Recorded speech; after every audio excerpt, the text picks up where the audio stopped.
साई से सब होत है,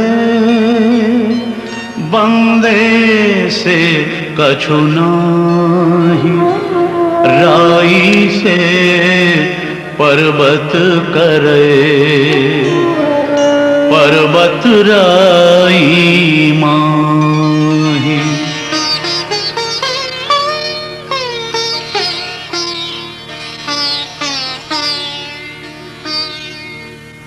तज दिए प्राण रे काया कैसी रोई। तज दिए प्राण रे, तज दिए प्राण, तज दिए प्राण रे काया कैसी रोई। तज दिए प्राण रे, तज दिए प्राण। चलत प्राण काया कैसी रोई। चलत प्राण काया कैसी रोई।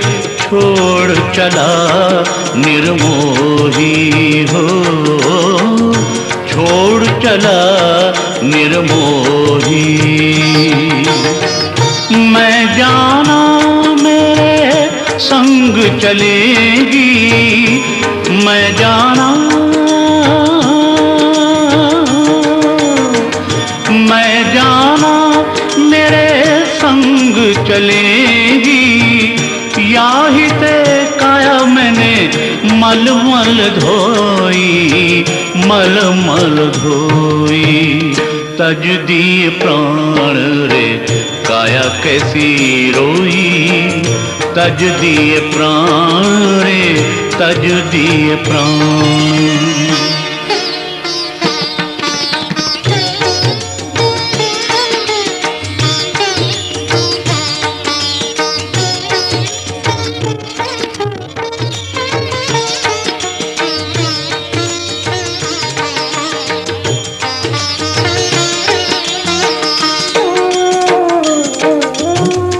ऊंचे नीचे मंदिर छोड़े, गाय भैंस घर घो। मंदिर छोड़े गाय भैंस घर घोड़ी। तिरिया जो कुलवंती छोड़ी। तिरिया जो तिरिया जो कुलवंती छोड़ी। और पुत्रन की जोड़ी। तज दिए प्राण रे काया कैसी रोई। तज दिए प्राण रे, तज दिए प्राण।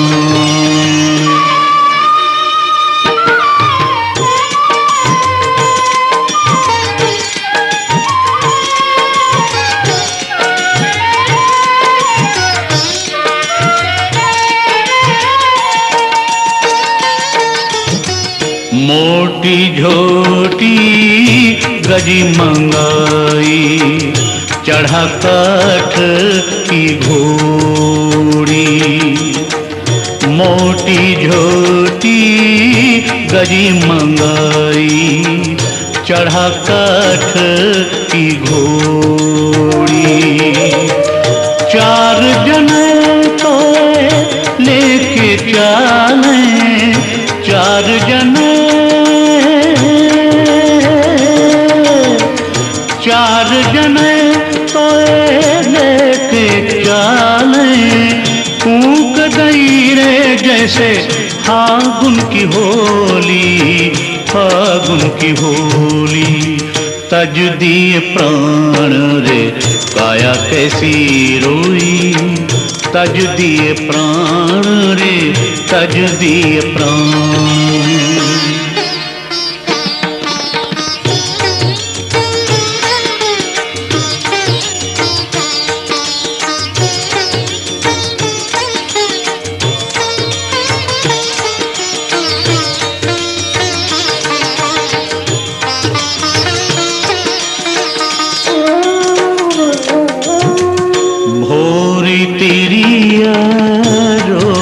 लागी, बिछुड़ गई रे मेरी जोड़ी।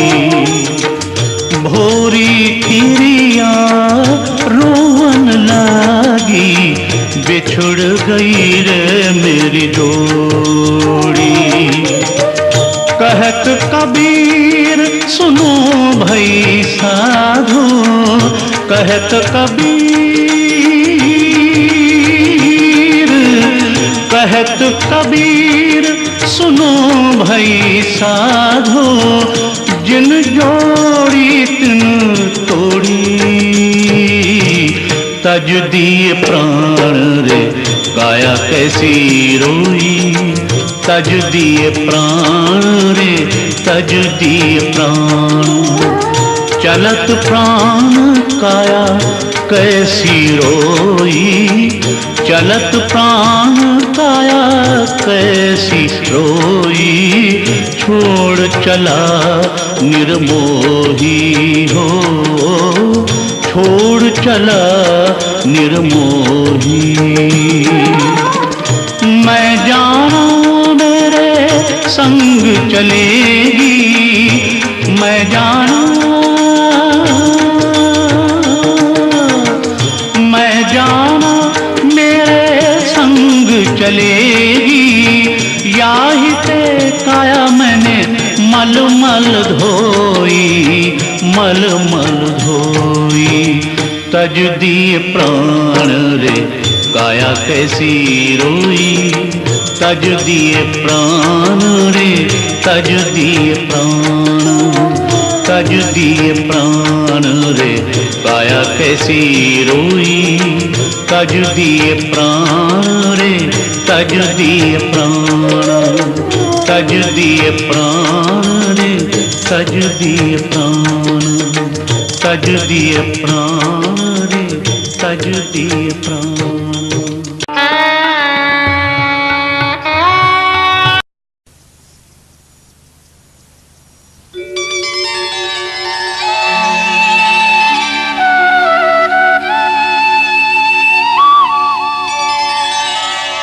हमका ओढ़ावे चादरिया रे चलती बिरिया।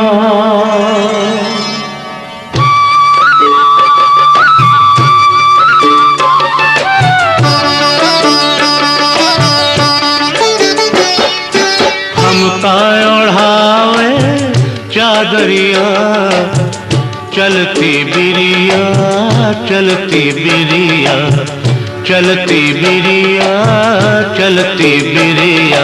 हमका ओढ़ावे चादरिया।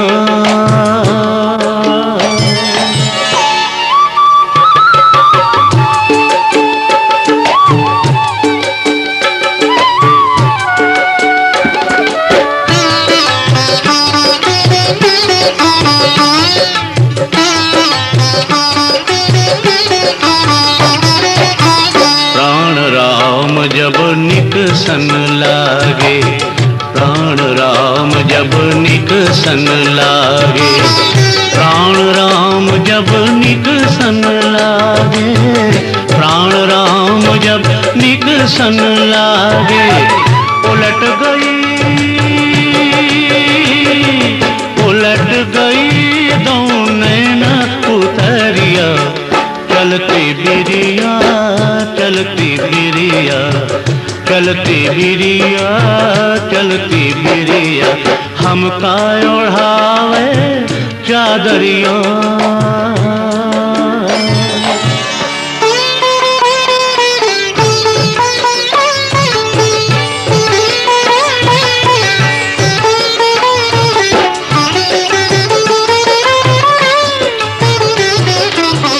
भीतर से जब बाहर लाए, भीतर से जब बाहर लाए, भीतर से जब बाहर लाए, भीतर से जब बाहर लाए। छूट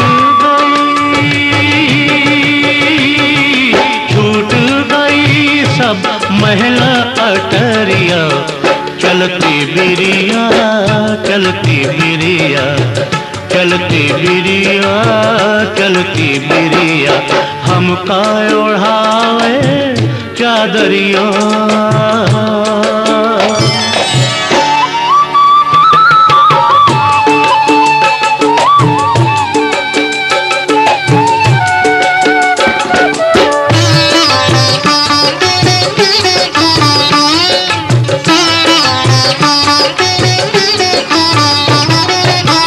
चार जने मिल खाट उठाइन, चार जने मिल खाट उठाइन, चार जने मिल खाट उठाइन, चार जने मिल खाट उठाइन, रोवत ले चले,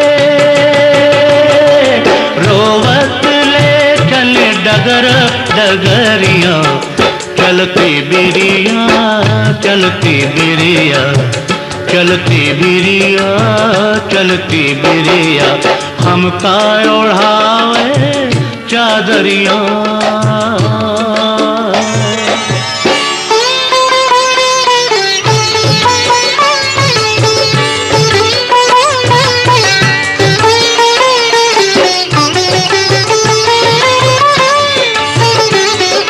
कहत कबीरा सुनो भाई साधो, कहत कबीरा सुनो भाई साधो, कहत कबीरा सुनो भाई साधो, कहत कबीरा सुनो भाई साधो, संग जली,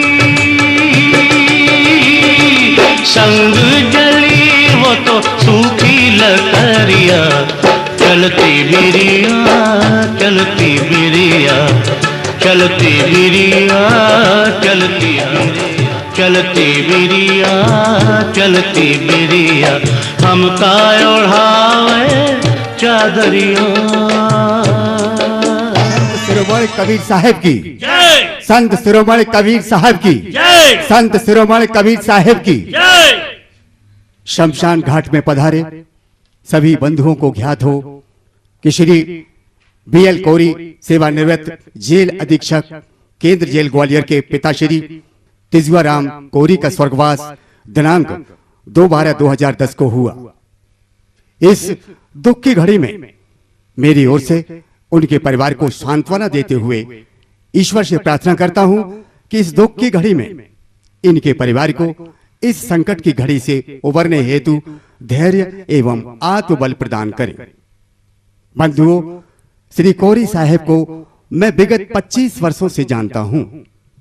यह बहु प्रतिभा के धनी होकर, मार्मिक एवं भावुक होकर समाज के प्रति समर्पित व्यक्ति हैं। आपको यह भी बता दूं कि श्री कोरी साहब इसके अतिरिक्त वरिष्ठ पत्रकार हैं तथा पूर्व में विल्स समाचार पत्र में रिपोर्टर की हैसियत से कार्यरत रहे। इनके वर्तमान लेखों को महामुहिम अब्दुल कलाम पूर्व राष्ट्रपति ने लेखों की भूर भूर प्रशंसा कर पत्र के माध्यम से आभार व्यक्त किया है। इसके अतिरिक्त यह शायर एवं शीर्ष कवि हैं। ग्वालियर के वरिष्ठ समाजसेवी के रूप में डॉक्टर हरिश्चंद्र पिपरिया के अनुरोध पर अपने पिताश्री की पूर्ण स्मृति में एवं माता श्री रामोबाई की प्रेरणा से BL कोरी एवं पत्नी श्रीमती लक्ष्मी कोरी एवं पुत्र श्री लालाराम कोरी पत्नी कमला के द्वारा इस मंदिर का निर्माण कराया। मंदिर का लोकार्पण का कार्यक्रम संत अमृत साहिब धौलपुर राजस्थान के कर कमलों द्वारा संपन्न होने जा रहा है एवं उनके सानिध्य में सदगुरु भजन मंडली का आयोजन आज दिनांक 3/3/2011 को संपन्न होने जा रहा है। इस कार्यक्रम के संयोजक डॉक्टर हरिश्चंद्र पिपरिया तथा मुख्य अतिथि संत अमृत साहेब और अध्यक्षता श्री BL कोरी एवं वशिष्ठ अतिथि श्री हरेंद्र सिंह अधीक्षक केंद्र जेल ग्वालियर, श्री BR उपाध्याय अधीक्षक जिला जेल शहडोल एवं वरिष्ठ बुद्धिजीवी उपस्थित रहे। संत शिरोमणि कबीर साहब के मंदिर का निर्माण स्थल व कार्यक्रम स्थल शमशान भूमि 4 शहर का नाका ग्वालियर पर रखा गया है।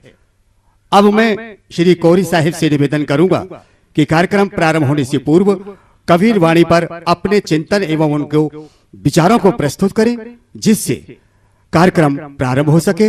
धन्यवाद।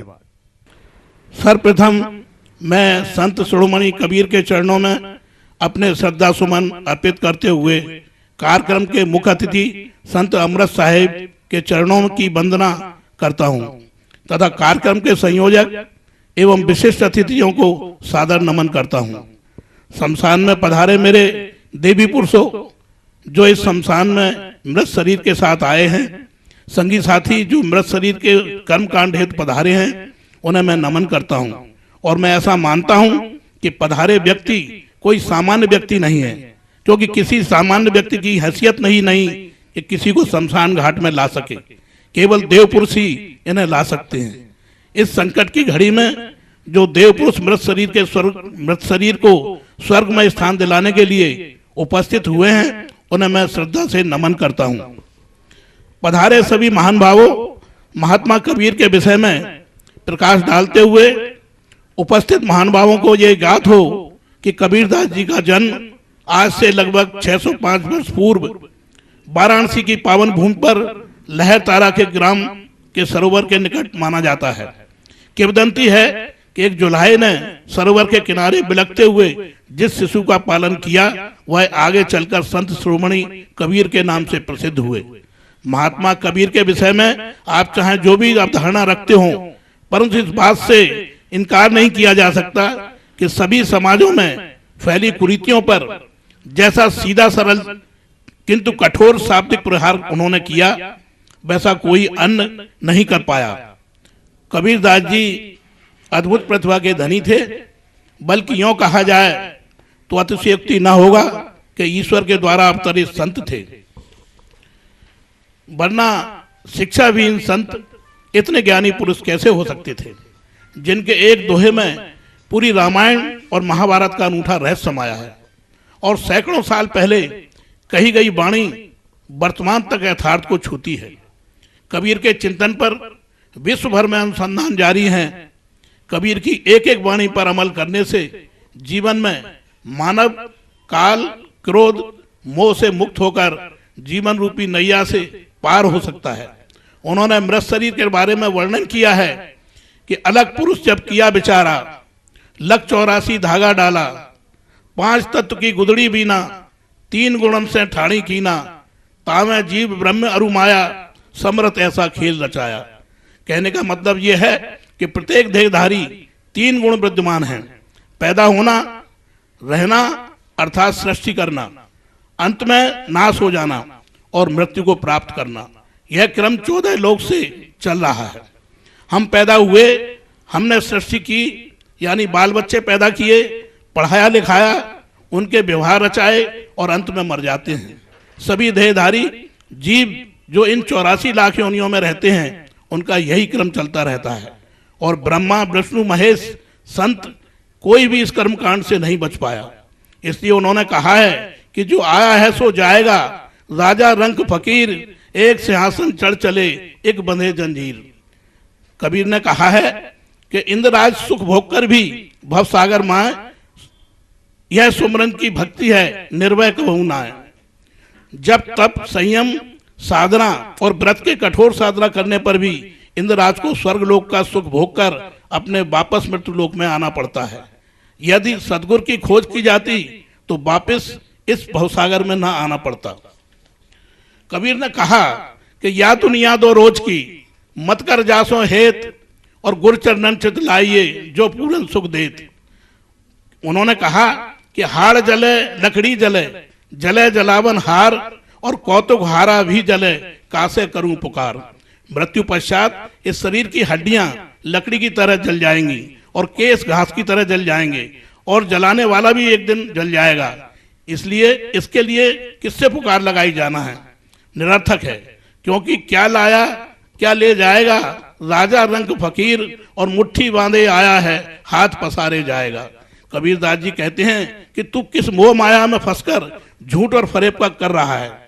जब सब यहीं रह जाना है तो अच्छे कर्म कर और नेक नियति की कमाई कर, जो तेरे साथ जाएगी, क्योंकि हाड़ जले जो लाकड़ी और केस जले जो घास, और सब जग जरता देखकर कबीरा भये उदास। कबीरदास जी कहते हैं इस जीवन को आकाश और पाताल की चक्की में पिसना है, और जिस पर उन्होंने कहा है कि चलती चक्की देखकर दिया कबीरा रोए, और दो पाटन के बीच में साबित बचा न कोई। आकाश पृथ्वी के बीच यह चक्की सतत चल रही है जिसमें सबको पिसना है। फिर किस बात का घमंड कर रहा है? यह सब घोड़ा गाड़ी धन दौलत सब कुछ यहीं रह जाएगा, जाएगा तो केवल सत्कर्म जो कर ले, वरना पछताना पड़ेगा। उन्होंने कहा कि कबीरा गर्व न कीजिए, ऊंचा देख आवास, और काल परे मुई भुई लेटना, ऊपर जमसी घास। कबीरदास जी कहते हैं कि धन दौलत संपत्ति है, उस पर गर्व न कर, क्योंकि मृत्यु आने पर जमीन पर ही लेटना पड़ेगा और कुछ दिन बाद उस पर घास उगाएगी। ऐसी दशा में तू किस बात का गर्व कर रहा है? इसलिए उन्होंने कहा कि माटी कहे कुमार से, तू क्यों रौंदे मोए, और एक दिन ऐसा आएगा मैं रौंदूंगी तोए।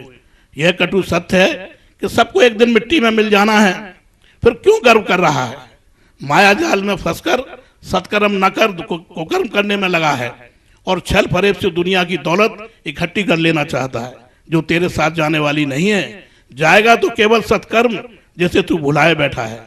अभी भी जाग जा, वरना बचा समय भी हाथ से निकल जाएगा और तेरे हाथ कुछ नहीं रह जाएगा।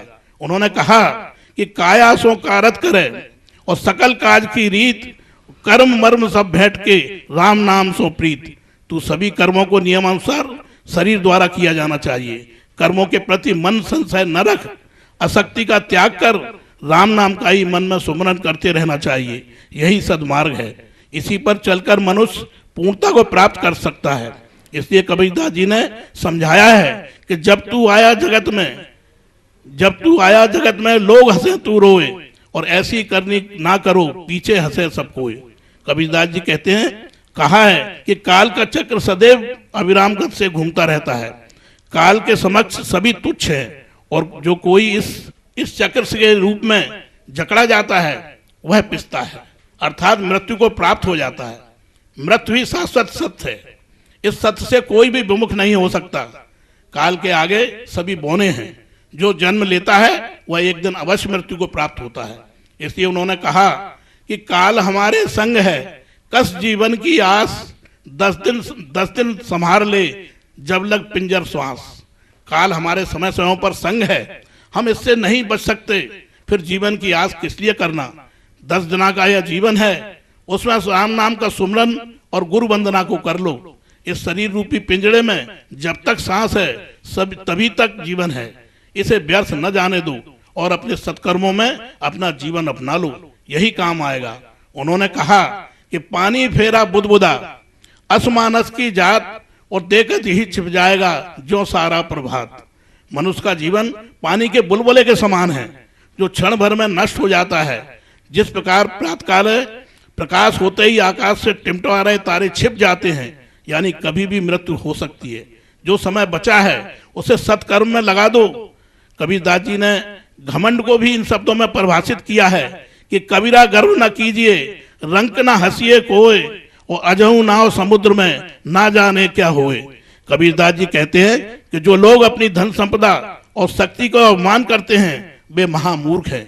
जो लोग गरीबी देखकर उनकी हंसी उड़ाते हैं वे अज्ञानी हैं। अभी भी तुम्हारी नौका भवसागर के जल में डगमगा रही है।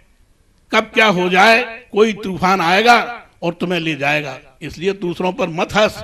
उन्होंने समझाया कि काल काल सब कोई कहे, काल न चीने कोय, और जेती मन की कल्पना काल कहावे सोए। काल काल हर कोई कहता है, किंतु काल के वास्तविक स्वरूप के से अज्ञानी लोग अज्ञान हैं।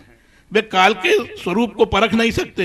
सत्य तो यह है कि संसार की जितनी भी विषय भोगी कल्पनाएं हैं वे सब काल के रूप में हैं, और इसलिए अभी भी कुछ नहीं बिगड़ा।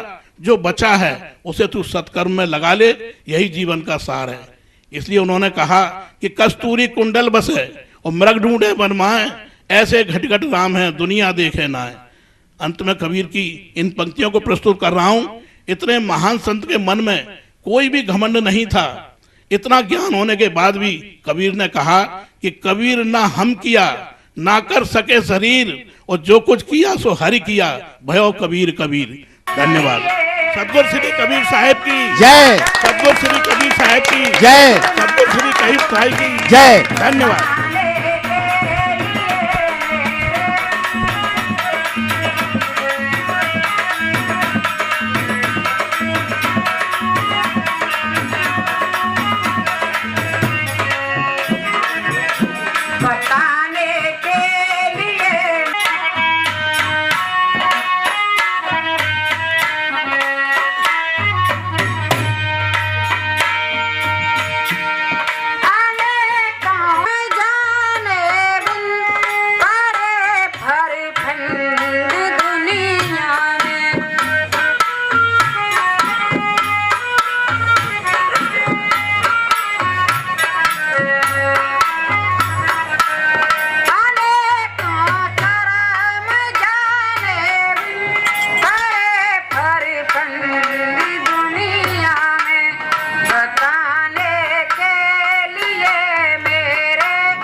सिंहासन चढ़